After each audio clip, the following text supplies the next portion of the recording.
প্রথমে তেল গরম করে তাতে পেঁয়াজ, মরিচ, লবঙ্গ, দারচিনি, এলাচ, গোলমরিচ এগুলো সুন্দর করে ভেজে তারপরে পানি দিয়ে সেখানে আদা রসুন বাটা দিয়ে তারপর মশলাটা কষিয়ে মুরগির মাংস দিয়ে কষিয়ে কোনো এক্সট্রা পানি অ্যাড করতে হবে না। মুরগির মাংসের যে পানিটা বের হবে তা দিয়ে মুরগির মাংস সুন্দর করে কষিয়ে লাউ দিয়ে লাউয়ের পানি দিয়ে রান্না করে উঠলেই হবে।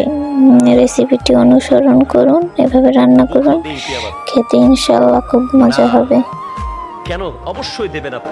আপনি কক্সবাজার যান, বিচের এক পাশে চলে যান যেখানে লোকজন নাই, একা খালি মাঠ, আপনি আপনার বিবিকে নিয়ে সময় পাস করেন। সুবহানাল্লাহ জোরে বলেন। আপনি মাঝে মাঝে তাকে রাঙ্গামাটি নিয়ে দেখান আল্লাহর নিদর্শন, মাঝে মাঝে তাকে নিসর্গ পট হাউসে নিয়ে যান, মাঝে মাঝে সুযোগ পেলে তাকে ভারত নিয়ে যান, মাঝে মাঝে দিল্লি নিয়ে যান। আবার যদি বেশি সুযোগ পান আল্লাহ কবুল